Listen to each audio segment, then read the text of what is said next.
Thank you to new patrons James A. and Cade H. Moxie boosted is back on the fridge, folks. He just came back from the Pokemon World Championships, which was quite an experience, and I'm sure he's got a lot to say, the good and the bad. How are you, Moxie boosted? Doing good. Feeling mediocre at my game, but Oh no. But still had a good time, so I don't really mind. Yep, I've been keeping up with your Twitter, and there was a great tweet following your unfortunate defeat with Wo-Chien, where there was the Wo-Chien medallion in a very artistic position. That was funny because what happened is by like round 4, I was like, how can I make this even funnier? So I went to my friend Yotam and I was like, Yotam, can you do me a favor? Once we're like done playing today, I'm gonna like pose with the Wo-Chien, like put it on the ground, knocked over like my Switch and my controller, and like walking away from it with the caption, "It was dumb anyways." And he was like, that doesn't sound that funny. I'm like, oh no, trust me, this is gonna be hilarious. It was. I loved it. I thought it was great. Yeah. So no, it went fine. I definitely procrastinated on my prep, and I will say that locking in Kyogre for the World Championships was certainly a choice that I have to reflect upon for the rest of my life. Basically, I went in not really expecting to do great, but I wanted to, you know, still enjoy myself and play a team that I liked. So having like basically no expectations at all, I locked that team in, which is basically just a slight adaptation of my day 2 NAIC team. I think I finished like 51st with it. All I did was like drop Farigiraf for Raging Bolt and adjust some spreads and stuff. But because I knew how to play the team and I had practiced with it quite a bit in the weeks leading up to the World Championship, I was like, yeah, this will be fine. But really, locking in Kyogre, a Pokemon asking to have bad matchups into it, or a Pokemon that like basically is begging to like not pull a negative matchup, was really dumb of me. And I probably should have locked like any other restricted, because I went into the tournament being like, okay, I'm fine as long as I don't pull Terapagos or Zamazenta. And I think I pulled like 4 or 5 Zamazentas. Kyogre's usually good in VGC, but I guess in this format, you could Koraidon and Miraidon probably aren't the best into it. Yeah, well, the Miraidon matchup's actually fine. The Shadow Rider matchup is fine. It's really just 2 problem Pokemon. And it is like Zamazenta. Well, Koraidon can be argued to be a bad matchup, but you can outplay that bad matchup in my opinion. So like, you know, I locked that mana and I was like, ooh. But I pulled Zamazenta, the worst matchup for it, exclusively because you know, Zamazenta is able to click Wide Guard, which is not a good thing for that Pokemon. You're not able to, you know, click your best move, which is Water Spout or Origin Pulse. You have to position really carefully around it, and it's just generally not a great time. But it was still all right. You know, I went 2-6. I didn't drop because I'm like, I'm gonna play the whole tournament, and then I'm gonna go swimming in Hawaii. You know, I win regardless. It's a lovely location for the tournament. Oh yeah, I was happy with the venue. I did like all the scenery there. The Hawaiian theme was cool. Yeah. Well, do you think Wo-Chien could thrive on a different team? I guess the format is over now, so... I think that if I had to swap my Wo-Chien to be put on a different restricted, I do think Kyogre is objectively the best restricted for it. The issue is probably more the Pokemon that Kyogre is forced to be ran with. If I had to choose, I would say that Miraidon or Calyrex Shadow would be the correct one to throw it on. Terapagos feels like it should be, but the issue with Terapagos is that if you're locking Terapagos, you're, you know... You're going to have a bad time trying to keep that Pokemon alive with a Wo-Chien when you could be keeping it alive with a Comfey, which is a much more common pick, for good reason. Well, with the new regulation coming up, have you been practicing that very much? Preparing for the next wave of tournaments? I just started practicing for it the past few days. I did play in like the first Regulation H tournament with this Rillaboom Chestnut team that I thought was a really good meta call going into what seemed to be a rain-dominated metagame. And I got top 16 with that. I think I finished like 12th in the Regulation H Hemi Tour, which had like 500, 400 people, something like that. And I was really happy with that result. Because of that, I've sort of stuck with Rillaboom Chestnut because it's just strong enough of a duo into rain and into like other things that you don't really need to mess around with pairing it with anything else other than just like rain partners. Basically, you just build like a rain team with 2 grass types that do well into rain itself. So the mirror is nice. And in rain, you're able to deal with things that Rillaboom and Chestnut don't want to deal with, like Indeedee, Armor's Trick Room. So it's a solid pairing. I've been having fun with it. Some of my better player friends have expressed interest in the core, so we've just been messing around with that since Regulation H started. Forgive my ignorance, but what does Chestnut add to that? Has it got double tools? Yeah, Chestnut's kind of interesting. Hold on, I'm going to sneeze. Okay, had to sneeze. All right, but Chestnut's interesting. Its main utility is for its ability of bulletproof. Bulletproof making you immune to projectile moves. Specifically, though, it makes you immune to... What's that move called? I'm forgetting. Oh, specifically, it makes you immune to Sludge Bomb, which is really nice. Since Sludge Bomb, Glamora is pretty common. You're also immune to Shadow Ball. So by running like a Terrifier Chestnut, you're able to pretty consistently pair well into Golden Go, since Terrifier allows you to resist to make it rain and then be completely immune to Shadow Ball. It's really nice. It's a cool little duo that can get a lot done. Basically, fake out Belly Drum, and then the Chestnut has Grassy Train set up for it by the Rillaboom, and you're able to click +6 Grassy Glides into Pokemon and Drain Punch anything that you wouldn't be comfortable Grassy Gliding into. It's interesting. That's quite creative. I like that. I'm not the one who invented it. It was from NAIC. There was someone who was running a Chestnut team with some other Pokemon on it that slips my mind. It was like Chestnut, Rillaboom, and what was it? I think it might have been a Cali Ice team. But regardless, fun duo. I really love ability designs like that, bulletproof. It gives specific immunities. You can pull it out in certain meta situations. We've got a lot of questions from the fans about the Wo-Chien. Specifically, we got multiple questions about like how would you buff Wo-Chien to make it more viable? Is there any? Not sure that's in the cards for Wo-Chien. I don't know what I could do for that guy. I think that if I had to buff Wo-Chien, what could you even do? I think that literally it's its typing. It's just the typing. Dark Grass isn't great for it. Grass is fine, but like having to be a dark type on top of that makes it really difficult to stand on fairy moves. I think if it could be like Grass Poison or Poison Dark would probably be like the best buff that thing could possibly receive. But besides that, I have no idea what to do for this dude. He's a little irredeemable at the moment. Unfortunate. Yeah, I guess Sleep Powder would be an interesting buff, but I don't see that also saving it because at that point you're dropping one of your best moves for Sleep Powder.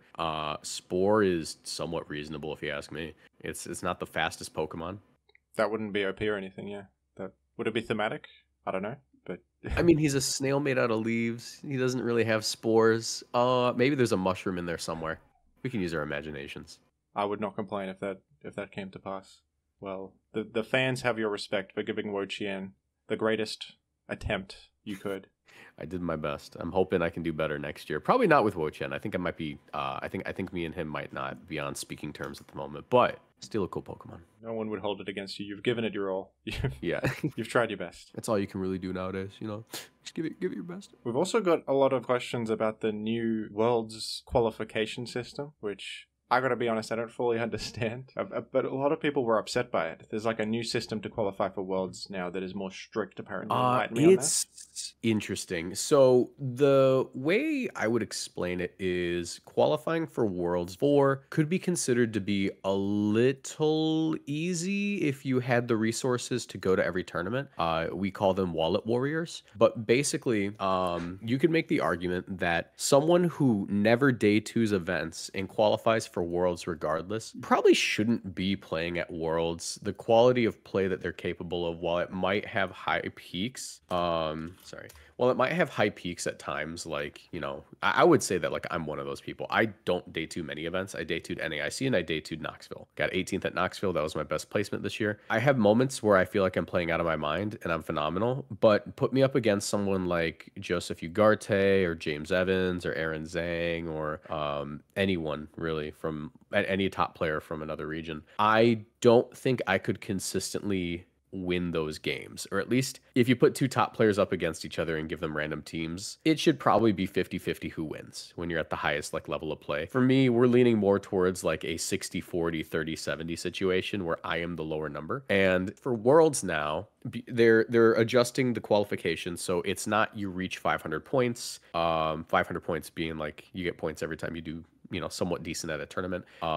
Now it is top 75 in the region in points, that is who qualifies for Worlds. So, for example, this year I finished with, I think, 625 points, putting me at 50th in North America, or 51st. So next year I would have qualified for Worlds if we were just doing top 75. But only 25 people beyond me, or the 25 people above me or below me in points, would also qualify, and that'd be it. So you'd have 75 people from from North America, and those 75 people would represent North America. We would have 20 people from Australia, I believe 50 people from Europe, and I'm not sure how many Latin Americans. It's basically just whatever the highest 50, 20, 75, depending on the population's ranked players are who qualifies, rather than literally anyone who passes the bar. Because this year we had like 900 players. I think the math works out next year that we should have like 400 players, which is less than half. So, but those players will be people who are at the top of their region, meaning that the quality of play should hypothetically be better. That's interesting. So it's top 75 based on points that they have. Yeah. So like, for example, at NAIC, I placed 50th, and I believe I got 120 points off of that. That's a pretty good point payout, right? The rest of my points were earned from locals and regionals, but like I would go XN3 at a regional, which is not enough to day 2 the regional, which day 2ing a regional puts you in contention to win the whole thing. Obviously, it's the first barrier to make it past day 1. But because most tournaments I didn't make it past day 1, I would basically collect my 40 or 50 points, I forget how many it was, and move on. And I think there were 6 regional best finishes. So if I would collect like, I think it was 60. Yeah. So if I would collect like 60 points from every single regional, and there are 6 of them, then the first 360 points of my qualification are done based off of pretty mediocre results, all things considered. And then I'm just short 140 points, which you can earn locally.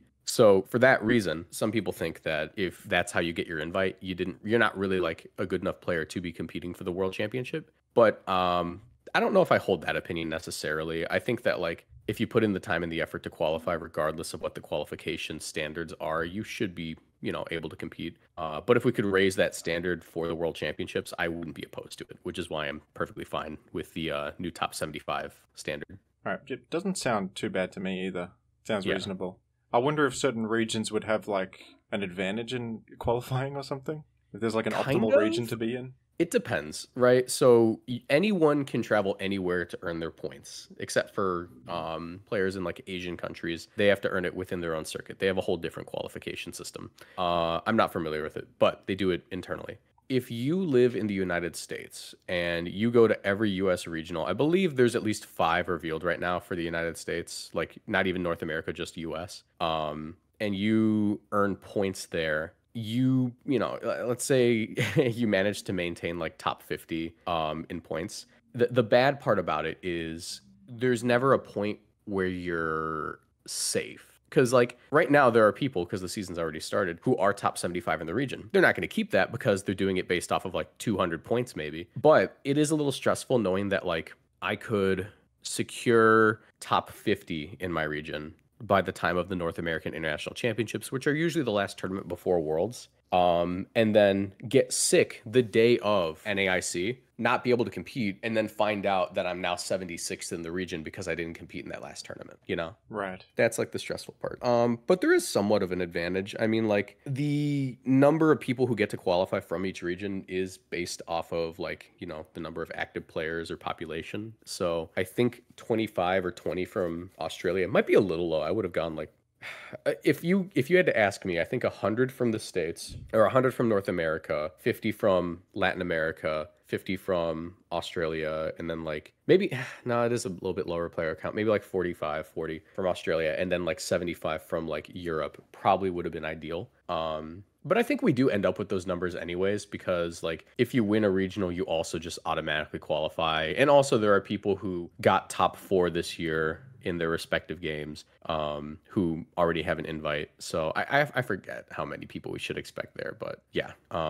If I recall correctly, I hope I'm correct about this. Like, I think the people who made top 4 this year, since they already have their invite, I think that if they were to hypothetically be top 75, like let's say someone who got 4th this year was 75th place, I think 76th would end up getting that invite because they didn't need to earn it. I think that's how it worked, but I'm not certain. I could be wrong. It's a little hazy. Well, it's nice to switch up the format every so often. Yeah. We'll see if it works out in practice. Yeah, I'm not terribly concerned about qualifying next year. I think I'll be fine. I just have to like stop locking in Wo-Chien.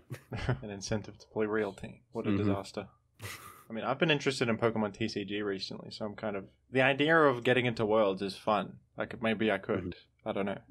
I've been playing quite a lot of the TCG. I've been told it's pretty easy to pick up. I think I would agree, yeah.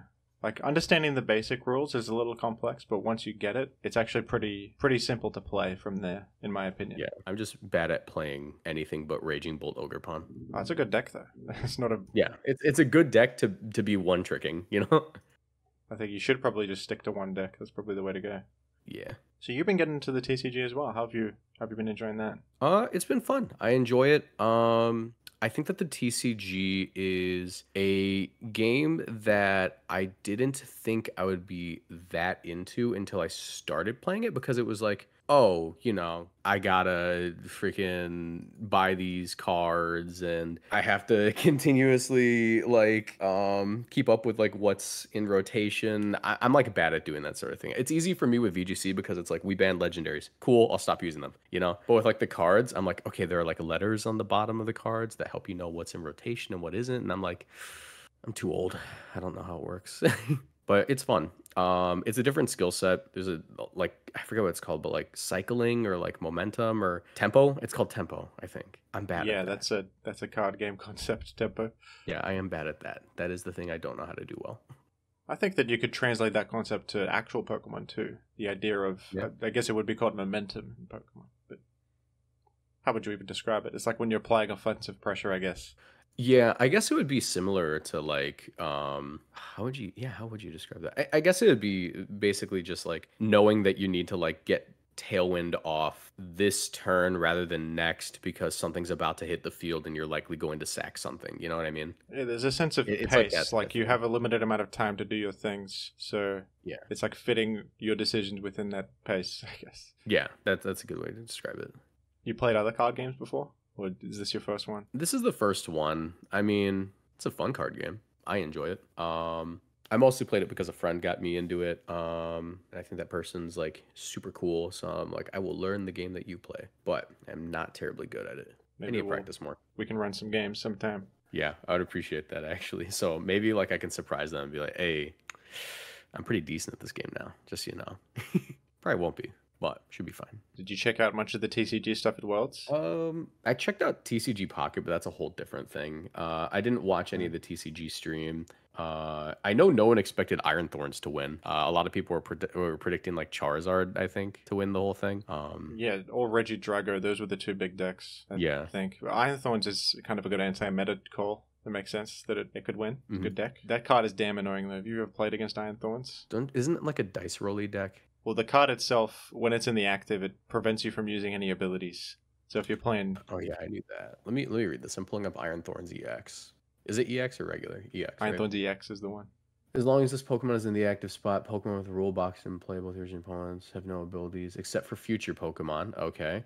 Volt Cyclone, move an energy. The text is sometimes This sounds annoying. I love the text. It sounds so much more complex than it is. It's like it cancels your abilities except if you have a rule box, and except if you're a future Pokemon, but not if you're a Terra, you know. Yeah. But basically, it just stops your abilities from working if you're one of those special EX fellas. It's annoying. I like the Charizard deck, and you can't draw any cards. You can't do anything. It just sits there, and okay, pass. You overturn. Yeah. I hate the cards that do that. Probably just a cards skill that issue. say, like you don't get to play the game. anti deck cards.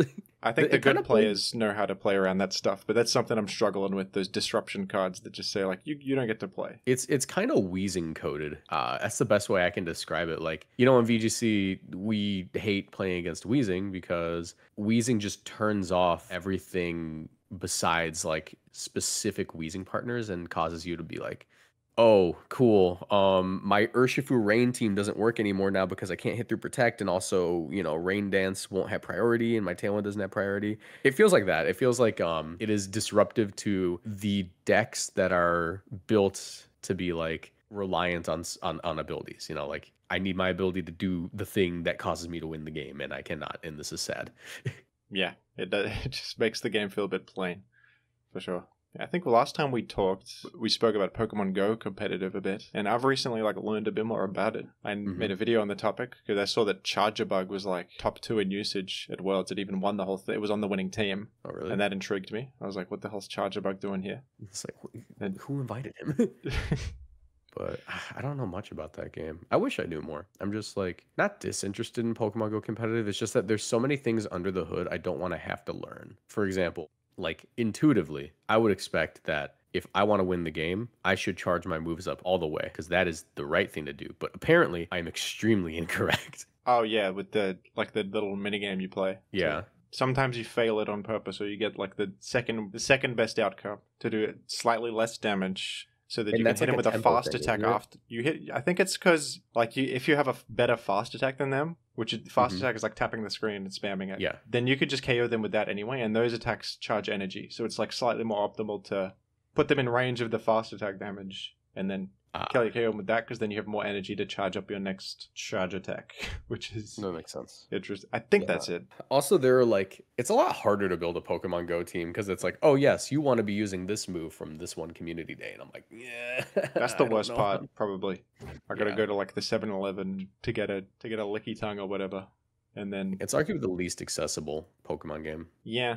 Then the gameplay is really something. I was shocked to learn that switching is like a big commitment. You can only switch like once every minute. So there's something called switch locking, where if you switch first, you're kind of boned because they could just switch in something that destroys you, and you're just stuck there. That doesn't sound pleasant. No, I feel like if I like learned how to play Pokemon Go, I would get it. But like that game also has so much commitment to it. You know, like not only do you need to, build your team, but you have to like go build your team. Like I have to go out and like walk around all day. And I'm like, I know that you could technically do the thing that a lot of players do where you spoof your location, but that's not, it's not like how people will like, gen and stuff in like VGC, where I personally don't gen, but like I'm familiar with it, obviously. I have friends that do it, but like it's so much bigger of a commitment than doing that. It's like, oh, I can just get the mons I need, where with this game it's like, well, no, I don't get the mons I need. I hope that I get the mons I need because they're gonna be to the Grand Canyon to get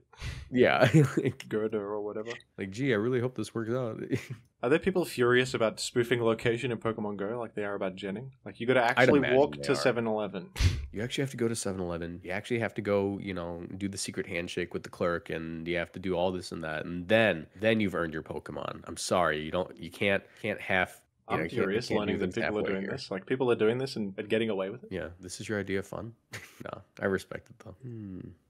Yeah, that was interesting to learn about. I will probably never play that, but it's interesting from the sidelines. It's quite a thing, because it's like this bizarre alternate reality where Charger Bug is the best Pokemon in the game. Or actually, Licky Tongue is the best, I think. Is it? It seemed to be on every team. That just sounds boring, though. Like, not like boring in that, like, oh, it seems like it has a stagnant meta, because I'm sure it has a very vibrant and interesting meta. But Licky Tongue being the best Pokemon in the game looks boring. It's Licky Tongue. What do you mean? Licky Tongue is a beloved fan favorite.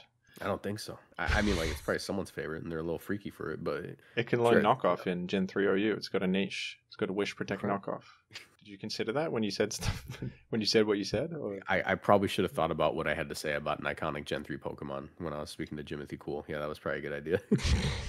Apparently, like, having not fully evolved Pokemon is better, because they get... I don't even really understand, to be honest, but there's something called combat power, and it transfers to stats. And like it goes, if you have less stats, you get more stats bonus from it. I don't even really know. It's confusing and I don't understand it, so I don't like it. That's how we do things in America. That's damn true. And what do you guys get up to at Worlds after the tournament stuff is over? Is there like a lot of fun things to do? Clubbing.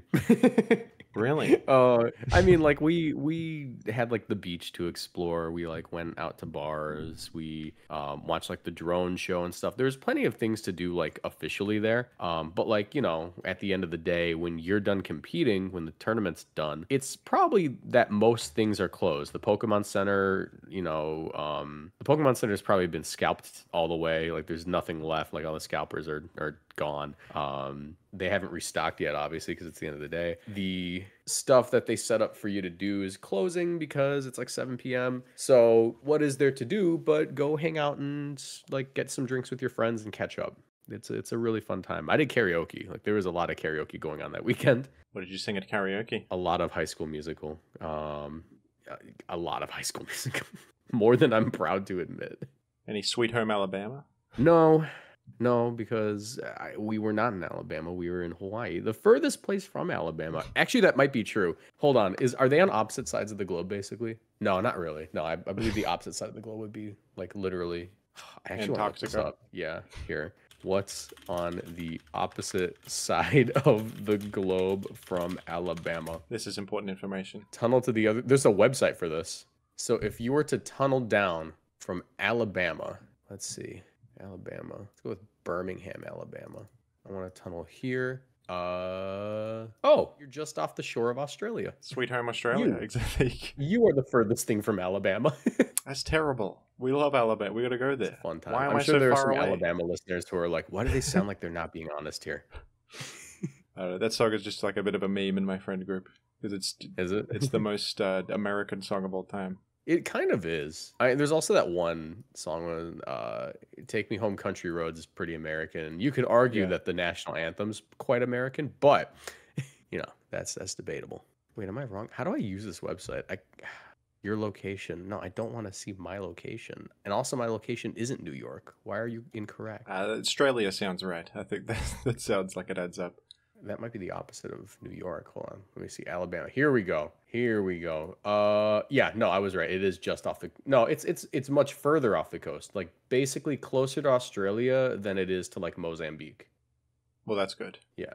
So if you guys are in Perth, start digging. You'll end up in... where would you end up? A short drive from Alabama.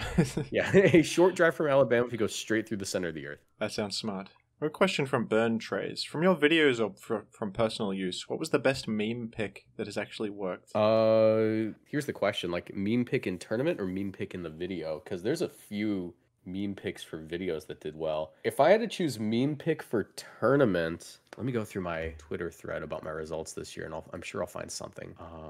Here. So what's the most interesting Pokemon I have here? If you consider Brian Hands a meme, like it's a meme in the name, but it's like been a phenomenal Pokemon this year. Yeah, it's a great Pokemon. Yeah, so like that one did well. Araquanid isn't much of a meme.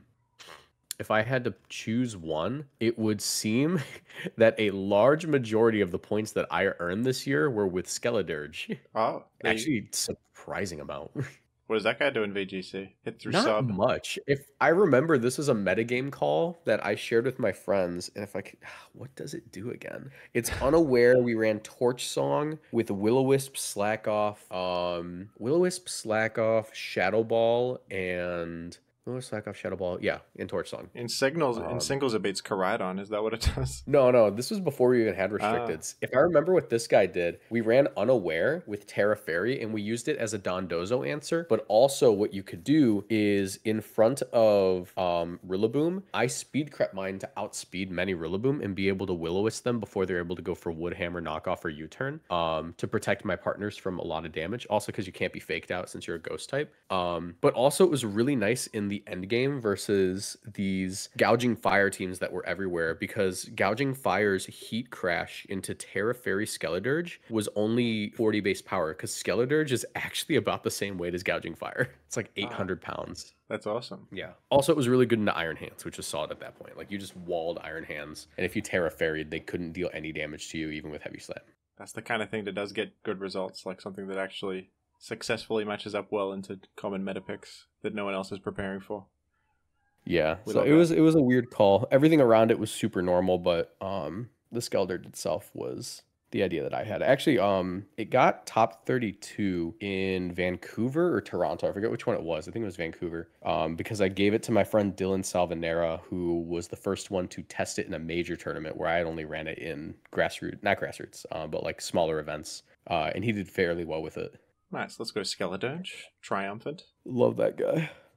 A question from Nadid. Are there any plays you made in Worlds that stood out to you that you think you should have done differently? All of them. I went 2-6. All All of them? You Yeah, think it was a matchup issue or many of the it times? was mostly matchup issues, and that's the thing. You can't even complain about matchup issues because I chose to lock Kyogre the matchup fish, right? He's the matchup fish. That's what he is. And in the end, I got kind of screwed over by that decision by pulling 4 or 5 Zamazentas and a Terapagos.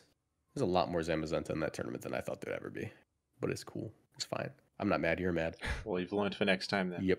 I wanted to ask you about, or talk to you about Chainsaw Man, because we talked about it in our last conversation. You recommended it to me. Oh yeah, and you I ended actually up, you got around to reading it, didn't you? well, I watched the anime, the first season. Oh yeah. Which only had like 12 episodes. Yeah, the but first season's fairly short. I did like it, and I think it seems like it's so divisive. People have strong opinions on this show. I've seen, like, there's no consensus on whether it's great or a piece of garbage. I think that the anime is the thing that is controversial as far as like if it's good or bad. The manga is pretty well regarded as like a good piece of media, if not a great piece of media. But I know that people have issues with the anime because it is produced by who's that company that overworks their employees? What is it called? Oh, Mappa, I think. Yeah, it's produced by Mappa, which causes it to be a little controversial. There is a lot of I believe there's a lot of rotoscoping in it to help out with the animation process because it is like very action oriented and releasing a season of that's got to be a very, very tall task. But I think that the other thing, even if we like escape the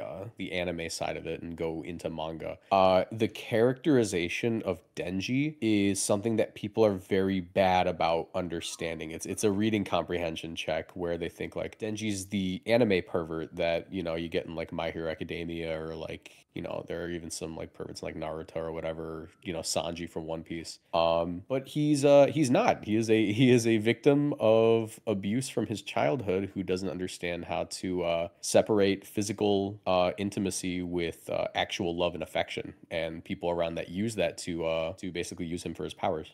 That's true. That's a good analysis. I think it's like it's taking that trope and turning it into something interesting. That was my opinion on it. Because that is such a terrible trope in anime that I generally dislike, is the one character who's just a creep. Yeah. Who exists. And like, is he a creep? Yeah. But they never paint that as a good thing. They always say like, this is wrong. He's doing a creepy thing right now. And then like you only saw like the first season, but like as you read the manga, he grows, but like in small ways. He grows at about the rate you would expect like a 17-year-old kid to grow, like mentally. Like yeah. He'll learn a lesson, and while he will remain largely the same, he won't like flip on a dime like that and be completely different.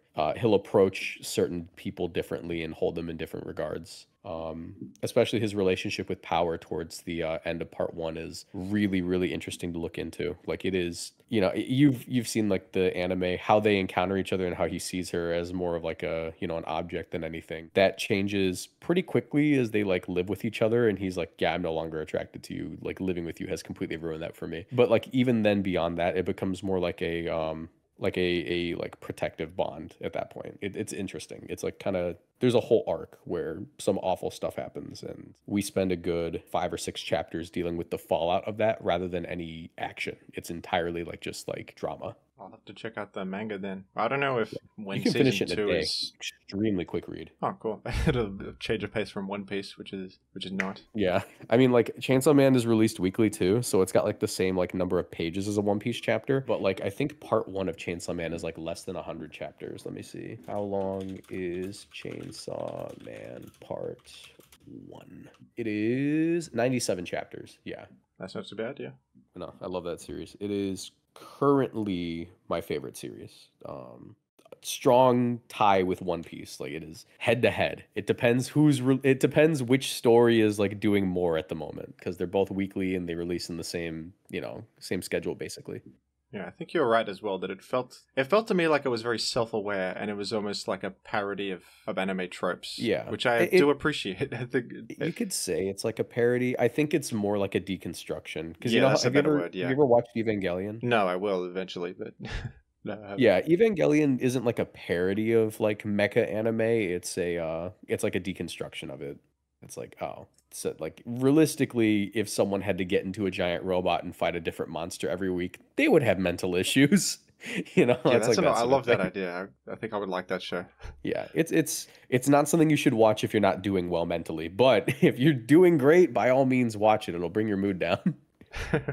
I think Chainsaw Man is often compared to Jujutsu Kaisen because they're by the animation studio is the same. Yeah, But I gotta be and honest, I thought Chainsaw Man was a lot more compelling to me. Like, so I've seen both of the first seasons of both of them. yeah, I've watched a bit of JJK and I'm semi caught up with the manga, and by that I mean like I skipped everything in the middle and like read summaries and I need to go back and read it. But I do currently know what's happening in the manga because it's hard to avoid spoilers for that show. But I think that Fujimoto, the author of Chainsaw Man, does a lot better of a job with characterizing people, you know, like JJK is a shonen in that in like the most shonen sense, where it's like I'm the protagonist, my friends around me give me strength, I care about these people and I will fight to protect them and I will grow and defeat the bad guy, and people will get hurt along the way because it's like a darker shonen. But with Chainsaw Man, it's like the main character has good intentions but isn't the best guy. People around him are usually more upstanding people. He isn't an anti-hero, but he's just not like he's not flawless. And it has more to do with the interpersonal relationships of him and the people around him than it does who he's fighting, which I like that. I like manga and anime that make me think. Yeah. Jujutsu, it's kind of a typical shonen, right? And yeah. I felt like there wasn't much substance to it. Like, all the characters are kind of plain to me. Chainsaw Man. I mean, they're fun. They're cool in the same way that like most manga characters are cool. You know, like I like Goku. I like Cell. I like Vegeta. And JJK is kind of like that to me. It is the same type of like manga as Dragon Ball. Granted, it's written today, so it's different, but like it's the same sort of like type of story where it's like these are cool dudes doing cool things, you know? And it's okay to like that. I do actually like that when it's just silly fun, but yeah. But Jujutsu Kaisen is world building that I haven't bought into. I don't really get how the curses work. It's like I think most people can't see them or something, but like some people have enough energy to see them, and there's like the police know about them maybe, but it doesn't really make any damn sense. I like in the Chainsaw Man, it's just like demons exist and everyone knows about them and they're just a part of the world and there's no real confusion about it. One of my favorite bits with Chainsaw Man is that it's not like a spoiler really, but like you find out later on that like if a certain devil eats another devil, that concept doesn't exist anymore. So like at one point they just drop this thing. It's like, yeah, he's eaten a lot of things, like, you know, this, that, and it's all things that like exist in the real world but canonically don't exist in Chainsaw Man because this thing ate them. And then they just drop a word like goober whatever, and it's like the joke is that we don't know what that is because it doesn't exist. So like we also don't know.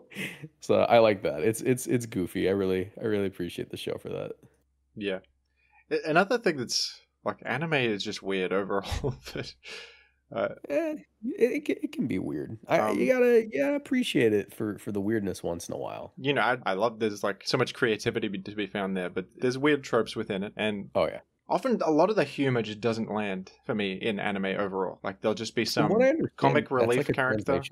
A translation thing? Yeah, from what I understand, like, a lot of the humor doesn't land as, like, a byproduct of it having to be localized. So, I forget which show it was. Or I guess a good example of this is literally just the Pokemon Farfetch'd. Farfetch'd conceptually is hilarious. It is a duck bearing a leek. That's like a saying in Japan, but like not really here, you know. All right. But like I like he's hilarious if you know, but it's like if you don't know, you don't know. And I think that's the thing with like other series. Like there are some like characters whose entire motif is like a thing that like doesn't translate well.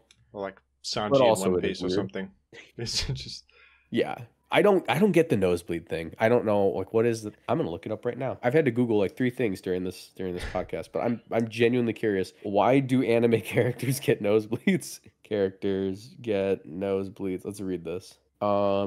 Thank you, Google AI. In Japanese anime and manga, nosebleeds are often used to indicate sexual arousal. This is an exaggeration of excitement is often seen in men after they see women in a compromising situation. Manga artist Yasuji Tanioka was thought to have first used this technique in his 1970s manga Yasuji no Meta Meta Gaki do Koza, and other artists soon followed suit. So it was just like a gag that was popularized by one guy a long time ago.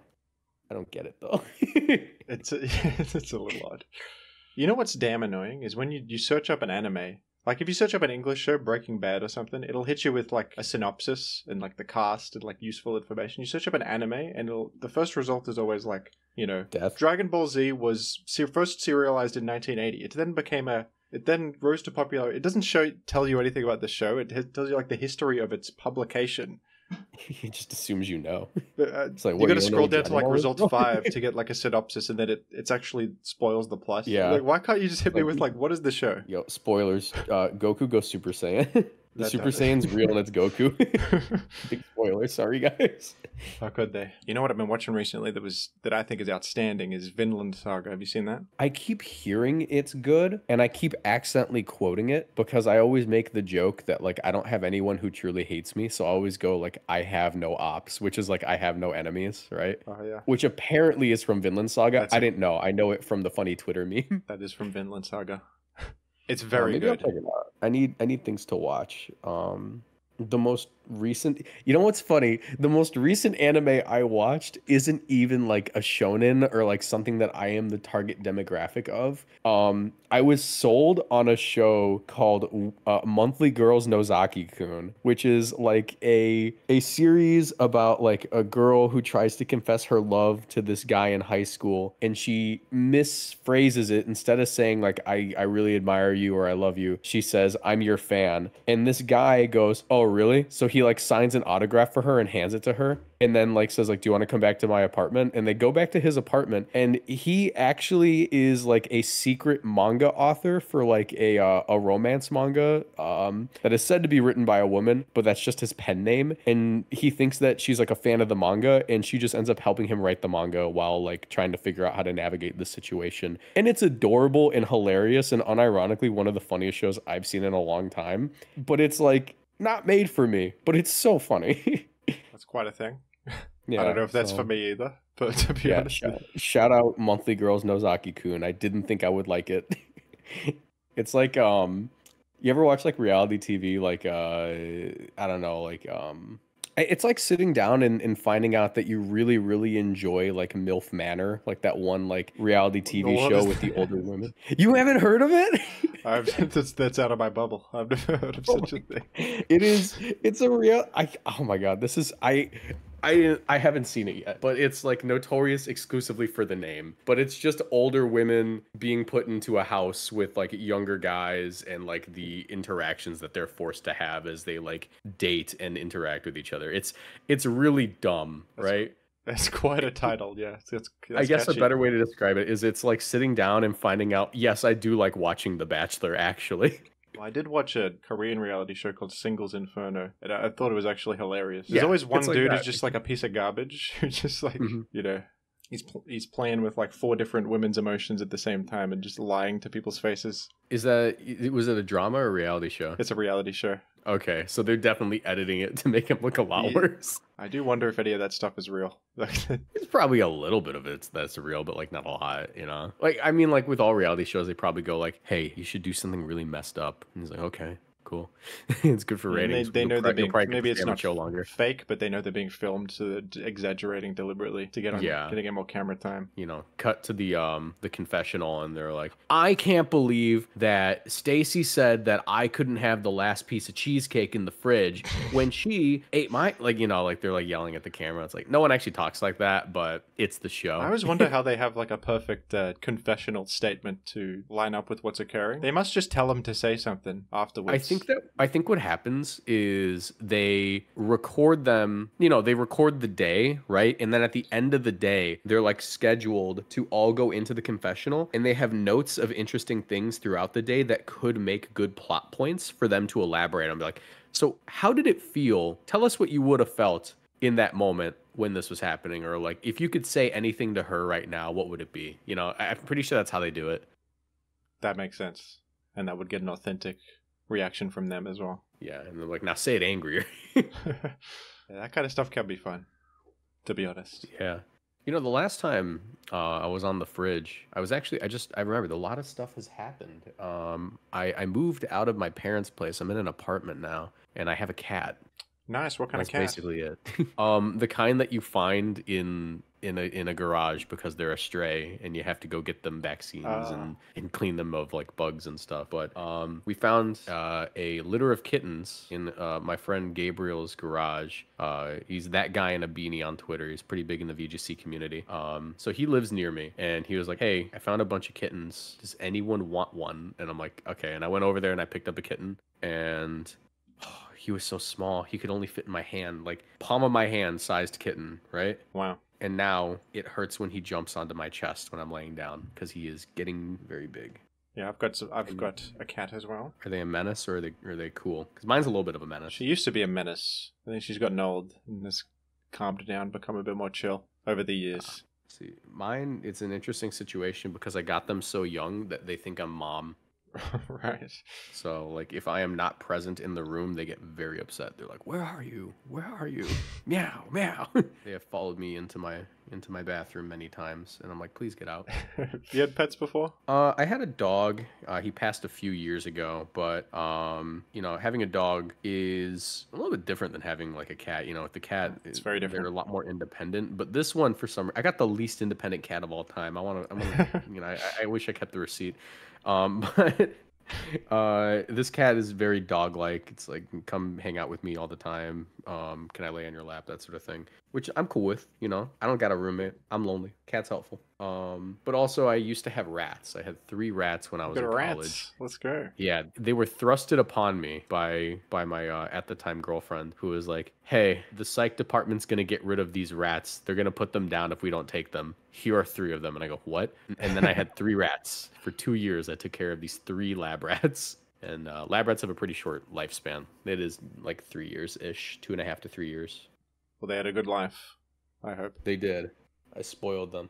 But rats are surprisingly smart. At one point, they learned how to open the cage. Wow. Yeah, I had to start tying it shut. They're learning all kinds of things. They're getting tested and stuff. And all these psychological experiments. Yeah. I run a test where I put them inside of someone's chef's hat and see how well they can cook. That movie did a lot to increase the, how do you say it? The status of rats in society. Because I feel like rats before, they're like, dirty, plague-ridden animals, get them out of here. And you scream and you bat them away with a broom. But now it's like, dirty, plague-ridden animal, and you scream and you bat him with a broom and you go, but there was that one that could cook. That was really cool. That's like literally like, I don't think anyone can look at a rat without thinking about Ratatouille at this point. Exactly. He's done so much for rats. Yeah, Remy is a modern hero to rats. That's a great film, actually. One of my favorites. I love Ratatouille. It's got a great message about creativity. And being a rat. Literally and figuratively. I feel like Pixar has really gone downhill. Ratatouille was their peak. You know what? I kind of agree. I don't know what else they've made since then that's like worth it. I haven't seen Inside Out 2. Apparently it was okay, but I don't know. It doesn't bode well that their most successful film recently was a sequel. Usually they're the kings of original ideas back in the day, and anyway. Yeah. Yeah, I'm not sure. Like, what have they made actually? I'm struggling to think. Like, I mean, Coco I liked, Frozen but that 2. was ages ago. Mm-hmm. Frozen 2 is pretty cool, I think. I don't even know if that was them. I think that was just Disney. Oh, yeah, maybe it wasn't actually Pixar at all. They did Lightyear, which was a disaster. Was it that bad? Well, I think it was just really boring. Not that interesting. I'll admit I've not seen it, but it just looks so nothing. No one asked for the lore of the Buzz Lightyear character who was a fictional toy in a kids movie 23 years ago. Like no one was like, man, I really wonder what went on with like Buzz in his canonical, story. But I guess they did answer that too. They had that animated series called like Buzz Lightyear of Star Command. I watched that when I was a kid, I think. I don't remember much of it. I just remember like seeing it existed. It was a bad idea for sure. Yeah. But like, remember The Incredibles? That was such a good movie. What happened? Incredibles 2 was okay too. I enjoyed Incredibles 2. That's a little bit of a hot take, but I thought it was fun. Yeah, it was okay. I watched it in the movie theater. I think it just had the twist villain, which they were doing in every movie at that time, which I thought was a bit lame. Yeah, they were not very they sort of hit a formula, like at that point in like, Disney Pixar stuff, it was kind of like Marvel, where you have the Marvel formula, you now have like the Disney Pixar formula, where it's like ever since Frozen, you have to have the twist villain. I'm pretty sure Pixar did Frozen. Did they? Did Pixar make Frozen? I think it was Disney, but they probably no, Pixar was not involved. I mean, it looks like a Pixar movie, so they probably got some people from the Pixar team or something. There's probably a lot of crossover. Yeah. I mean, Disney owns Pixar. They can probably just pick and choose. I wonder if the distinction is just arbitrary. Probably. I bet you the distinction's like a tax thing. That's probably true. You been to Disneyland recently? I went to Disneyland in Shanghai. Ooh, how's that? It was kind of a bad experience. I pulled a muscle in my leg or something. I had to go to the Disneyland sick bay or medical bay. I rode on 2 rides: the Tron roller coaster and the Jack Sparrow like dark ride, and that was it. And I had to just sit in the damn medical bay for the rest of the time playing Pokemon Showdown. The Tron one's pretty cool. I got to ride that one when I went to Disney World for Orlando regionals. That one is it's really cool because it feels like the only ride at Disney World that actually like has speed, you know. It was cool. It was a good Everything ride. else is really safe. And I liked the segment in like the dark with the graphics. Yeah, there's a bit of immersion. It's really cool. Actually, when I went to Disney World for the Orlando trip, or for the Orlando regionals, I went with Jody, and we basically got to skip all the lines because one of the people who Jody coached, his wife currently worked at Disney World, and he used to work at Disney World. So they have a whole bunch of like, you know, free access tickets. And because he was the manager of Magical Kingdom, you know, one of the parks at Disney World Orlando, he like just knew everyone who was like working the lines, and he was like, hey, can they skip? And they're like, yeah. We just got to skip every line in Magical Kingdom. And then when we got to like whatever it's called, Futureland, wherever the Tron ride was, that's when we had to start actually waiting in line. We waited in line for Space Mountain and Tron. That's awesome though. Yeah, it's the only time I've ever been to Disney World, so it was nice being able to experience it without having to do the worst part, which is waiting. Yeah, the waiting was brutal at I also went to Beijing Universal Studios. Like most of the day was waiting, especially for that damn Harry Potter ride. That was like, I think that was like 2.5 hours of waiting. Ridiculous. Was it at least worth it? It was a very good ride, actually. You know what's probably the worst ride I've ever had the misfortune of trying out at Universal? Which one? Have you ever done the Fast and the Furious ride where it's not actually like a roller coaster, but they do it entirely like with the, you know, they do it entirely with like the screens moving and like the 4D thing? Yeah, it's really bad, but you get to see Vin Diesel like say family, which is kind of cool. They didn't have that one at Beijing, but I think they had a similar one that was Transformers, where you're going in a car. I'm sure it's similar, yeah. No, it's funny because there's a plot. You're on a party bus that's hijacked by the rival gang, and then, you know, Vin Diesel is like, don't worry, we're going to get you home safe. That's what family does, right, boys? And then all the other cars pull up next to him. It was really bad. That sounds good to me. I don't know. It's about the same quality as the Fast and the Furious movies. I do prefer the real roller coasters. There's a lot of the 4D roller coasters now. But the Harry Potter one was at least like a mix of both, which I think is acceptable. Mm-hmm. Are you a theme park enjoyer? I was, and now I think that I'm like, I don't know what happened. I never had a bad experience, but I get the feeling that if I were to go to a theme park, I'd be kind of scared to ride roller coasters now. And I don't know what changed. I think I'm just like, I've ridden all of them, so now it's like, okay, you're done. You don't have to risk that anymore. Or it could just be the physics background. Now I just like remember like, oh, hey, gravity can hurt you. You do see it on social media, like when the roller coaster jams or whatever. Yeah. And people are stuck on there. That does not look fun. Mm-hmm. It could happen. Likely not, but that doesn't mean it's safe.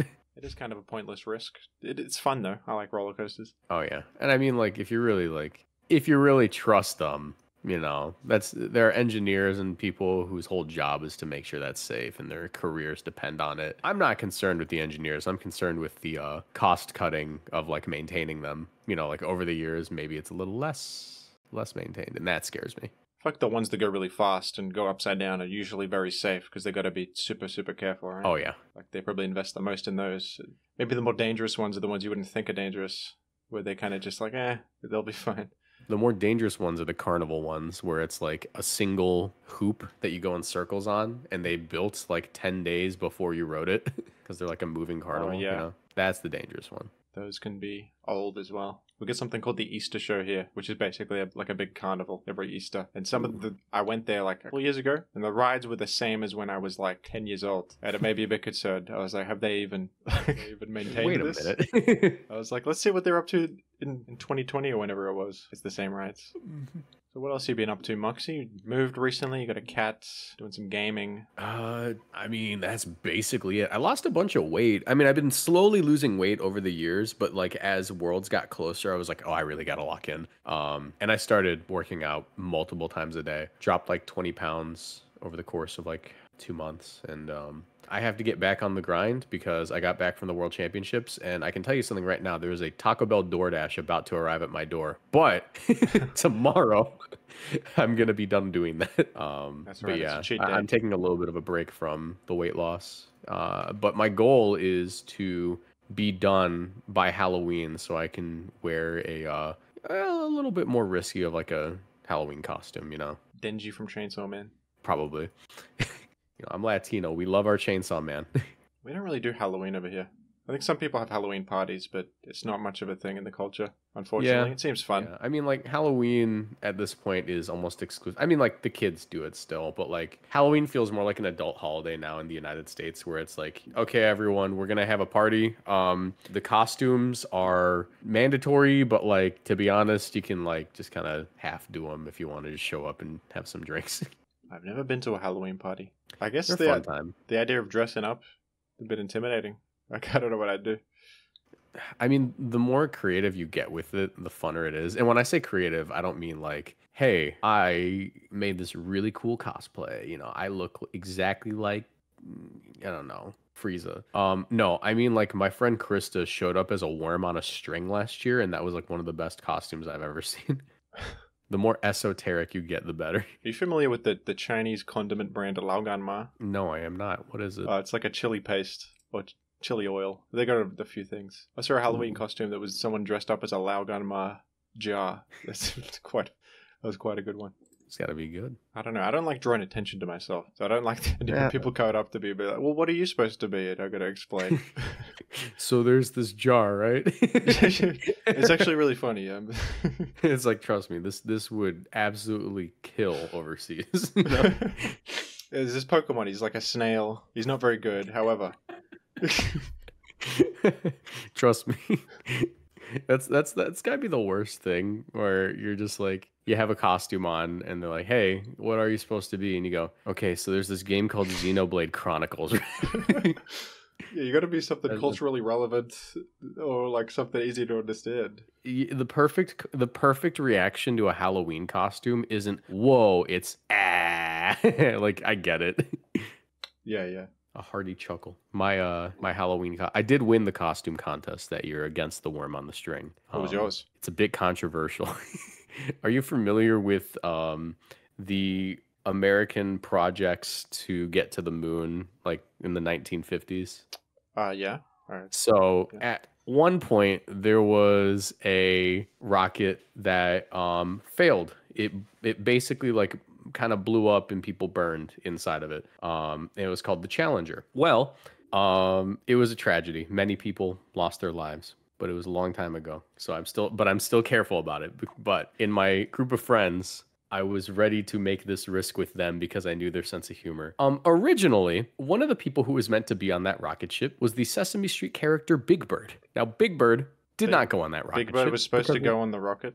Big Bird was supposed to go on the rocket and go up into space. Like a guy dressed up as Big Bird, and it was supposed to be a big deal. Instead, they decided against it. Like, it would have been a little bit weird. So there is a universe where Big Bird is canonically dead because he blew up in a rocket ship. Jeez, good choice, Big Bird. Yeah. So, and imagine having to explain that, because like the way Sesame Street's filmed is, it's like you're supposed to not break immersion. It's like, hey, it's Big Bird, real guy who lives on Sesame Street. It's a kid's show, So what would they do if like the kids saw Big Bird blow up in a rocket ship? Like, would they just say like, yeah, Big Bird's gone now? Or would they be like, he made it? I don't know. But I showed up as Big Bird wearing a burned like astronaut costume, and I won. Oh, that's yeah. No, that's not funny at all. That's terrible. It is terrible, yes. But I won.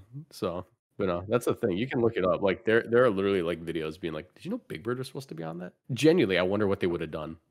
What are the logistics of wearing a Big Bird outfit? That's what they thought, and that's why they wouldn't let him on. They're like, we probably shouldn't put Big Bird on there. Maybe they just take a couple photos and then he gets into the actual astronaut outfit afterwards. Probably. Like, he's not going to stay as Big Bird the whole time. Like, just imagine like you're in space and there's just a Big Bird costume sitting in the corner because one of you had to go up as Big Bird. And then you also don't get the glory of going up as you because you went up as Big Bird. Yeah, some faceless entity is taking you. Like, just imagine if like, what's his name?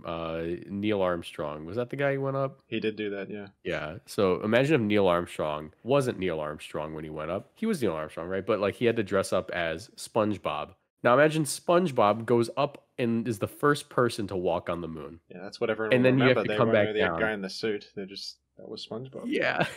And then you come back down and it's like, hey, I'm Neil Armstrong. Who? Keep talking, Just pal. Yeah, whatever. quiet sigh. Like, why'd I agree to go up as SpongeBob?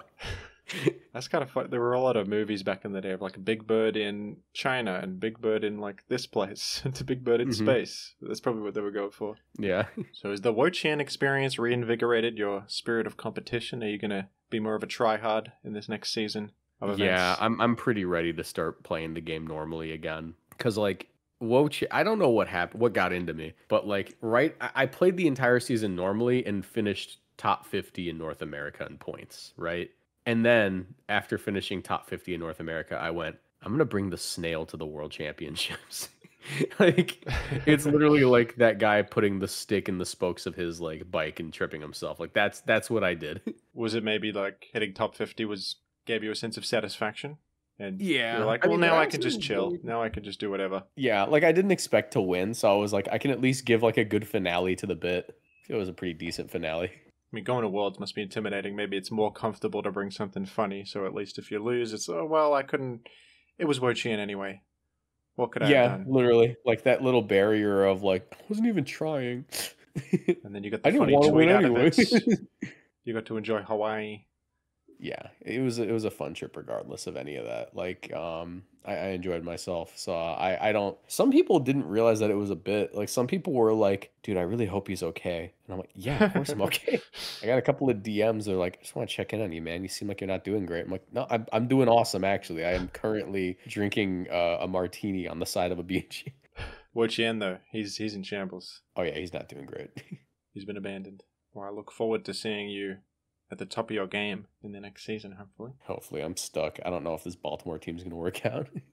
You gotta have faith, I guess. Stick to your guns. Do you find it difficult to come up with new strategies for every new regulation and every new tournament? Is that a difficult part of it? I mean, like most of the teams that I run are like derivations of already existing strategies. Like I don't know, like I said, with the chestnut thing, that is a strategy that came out in Regulation G that I think is a lot better in Regulation H, despite like everything around it having to be changed. Or, you know, I'll run like a standard archetype with a few mons changed to improve very particular matchups at the cost of other matchups I don't anticipate to like have to deal with. So that's usually how I team build. That's how like Skeledirge was a thing. I was like, oh, I don't think my Urshifu matchup's that bad. I have a Raging Bolt, so I'm just going to put Skeledirge in the team, and that makes my matchup into, like, annoying stuff like Dondozo a lot easier. Right, that's a good approach. Mm-hmm. Building off other ideas. I think that's what you should do. Like, a lot of people are maybe a bit too obsessed with being completely original. Yeah, I think that, like, for me, it's not about originality as much as it is just enjoying the team I'm using. And I feel like it's harder to enjoy if it's not a team I built. What do you think makes a team that you enjoy? Goofy guy. Just one goofy guy. Like the sort of team where you scroll through it and you go, like, oh yeah, this is normal, this is normal. What is that? I like the what is that, you know? That's basically one in all there I for the need is fans. one. Yeah, one in there for everyone watching. I guess you got the best of both worlds there. You can play the standard fundamental way, and you can throw a spanner in the works as well with your funny pick. Most of my teams are pretty easy to pick up because of that. And what did you think of the Worlds format, the one restricted? Did you think it ended up being an interesting metagame, or are you happy with the new regulation rules? Boo, never again. Never make me play one restricted at Worlds ever again. Two restricted is fine. One restricted, you gotta make sure you pull the right matchups. Does it make it more matchup variance? Oh yeah, 100%. Single restricted feels like picking a main in a fighting game and going, I really hope I don't have to face X character, and then you face X character. I guess with two, you can have a duo that covers many things. But with one, yeah, it's a lot easier to cover your bases there. Worst case scenario, you have at least one restricted that you can bring to the matchup, but there are legitimately some matchups where in single restricted, you go, I cannot bring my restricted to this and expect to win. Which is obviously quite a disadvantage. Yeah. It's interesting they're going back to a more basic format now. Have they done that before? They allow the restriction and then go back to no legendaries? Nope. This is a huge first occurrence of that. Like, there's no precedent for this of reversing formats and then going back because we're gonna go back to Reg G in like 4 months. That's quite interesting. I think it's pretty cool, actually. Yeah, it opens the doors to doing like throwback seasons, which I very much enjoy. I'm hoping because we're definitely gonna have one more year of Scarlet and Violet VGC since we don't have Gen 10 yet. So I'm hoping that next year isn't dual restricteds all the way through and that they end up doing some kind of like, throwback tournament or like it'd be really cool if we had a format where it's like there are only certain legendaries allowed. Like they ban Tornadus and Urshifu, but you can still use like Galarian Moltres. That'd be cool. Yeah, I think it's a good thing to go back to the old formats. That's something that I found difficult about VGC is you kind of just move on every time. Like it's a new format. All the old teams are useless now. Yeah, it can be a little annoying. But it's nice to let a meta sit for a bit longer, or give it another chance in the spotlight. See what more you could cook up with that rule set. We got a question from Resident Rain. If Wo-Chien was a salad, what kind of dressing would you use? That's a controversial question. Yeah, this is kind of rough. Not ranch. Definitely not ranch. I've been eating a lot of salads recently, and like Wo-Chien looks like he's got tons of kale in him. Specifically, it looks very kale-y. Very healthy. Yeah. So I think that if I had to choose one, probably like a strawberry vinaigrette, something a little sweet. That sounds great. Yeah. Isn't ranch like the most popular condiment in the world right now or something? I think I heard that. But from what I understand, it's like an American thing, so you don't really see it much. I don't think we have it much here.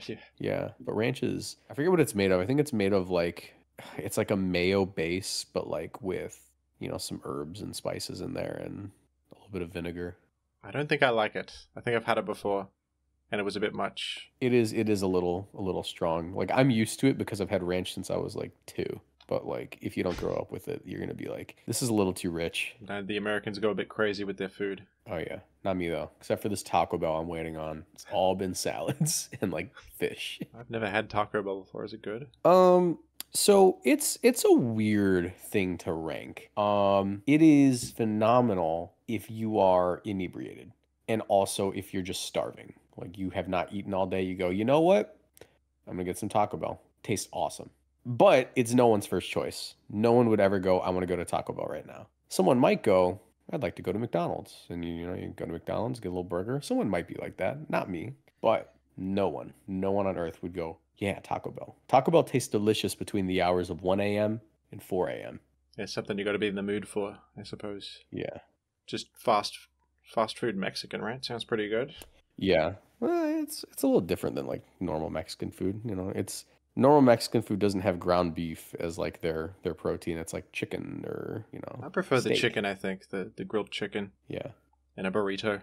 We don't have much good Mexican food in Australia, to be honest. It's regrettable because it's one of the better cuisines out there, in my opinion. Oh yeah, no, it's phenomenal. As someone who is Mexican, I know. Yeah, I don't think I've ever had like good authentic Mexican food. It's always like some if you ever end watered up in, down like, place. If you ever end up in like California or Texas, you don't necessarily have to go to Mexico for good Mexican food. I'd love to try You have to go to places that used to be Mexico. That's something I would love to try. Like the world's best Mexican food, wherever that is. Probably Mexico, I guess, or One would assume Mexico, but I think that Texas has some spots that have it beat. I'm heading to Texas one day then. Yeah.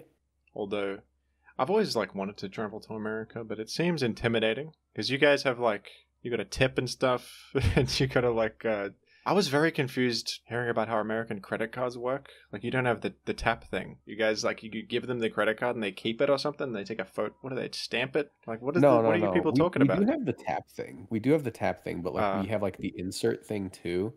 It depends on like what credit card you have, but I think what you're thinking of is Americans' methods for doing tabs. Like if you were to open a tab at a bar, right? I actually was with my friend Jamie at Worlds, and he was confused by this. But what happened was, he opens a tab at the bar, and they take his card, And he doesn't get it back and goes, am I supposed to get that back? And I go, no, they hold on to it. And he goes, why? And I go, okay, so you know how like in America we tip? And he goes, yeah. I'm like, okay, well, tipping at a bar is especially important because these people are working late nights and having to deal with people who are drinking. So tipping is a very big part of bar culture. And you're expected to be a little bit more generous here. One of the ways that they ensure that they get the adequate amount of generosity from the bar patrons is that when you hand them your card to open a tab, you will get it back when you close your tab, at which point you are allowed to tip whatever amount you believe is fair. Typically 10, 15% if you are a good person. 15 is usually like the standard. But if you fail to close your tab at the end of the night and you leave your card there, there's a little sign on the door that says any open tabs will be charged a 20% gratuity. So if you don't close your tab, they reserve the right to tip themselves 20% of your tab. Okay. That's weird. Yeah, it's a little weird.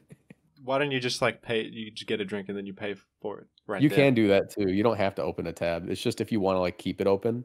You can pay for an individual drink, tip them, be done. But out of convenience, if you expect to be there for a long time, you can open your tab up, hand them the card, and they'll just deal with it for the rest of the night. You don't have to pay every single time. I see. Yeah, that frightens me, all of that. I don't know what's going on over there. And what if the service is horrendous? You still have to tip? You technically don't. There's nothing saying you have to tip, but it's a cultural taboo to not tip. It's in a any cultural situation. taboo to not tip, but people are known to not tip if service is bad or tip very little. That being said, the only reason we have to tip is because of certain laws on the books preventing people who work particular jobs from being paid an adequate amount. Because of tipping, they go, oh, we don't have to pay them however much we would normally pay people. We can pay them less because they earn more from tips. And it's like, okay, but like you can also just, pay them. So that's the only reason tipping exists in America, is because of weird laws that prevent people from having to pay their employees. All right, I'm staying out of America, folks. We're staying in the comfort of Australia, where things make sense. No, I'll go to America one day. However, there are a lot of weird Americanisms. Yeah, I may stick clear of bars then. Well, probably not. Nah, I don't know. I'll figure it out. It's fine. I mean, you could make the excuse to go to Anaheim for Worlds next year. If I get in, yeah. If I'm in the top 20 Iron Hands EX gamers. I love Ampu very much. Let me take 2 prize cards.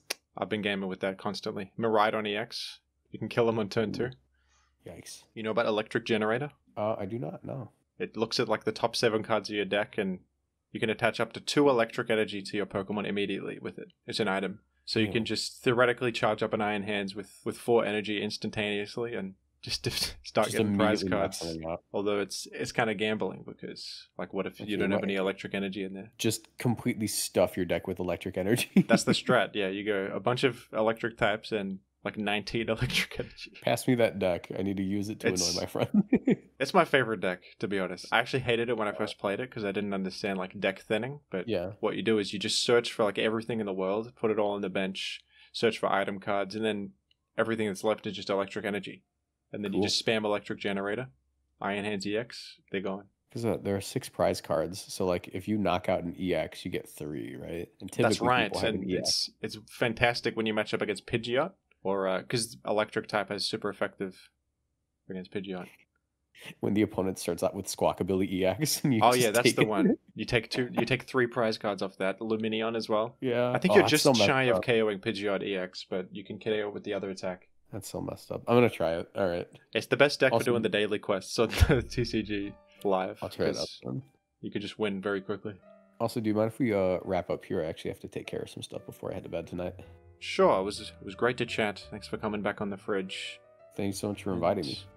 We'll figure out a time to play some TCG. Nice to finally organize this because we've been trying to schedule something for a while. Yeah, I've been busy with Worlds and stuff, and also living on the opposite side of the planet makes it a little difficult. But it's tough, but we did it. Yes. Thanks, and take care.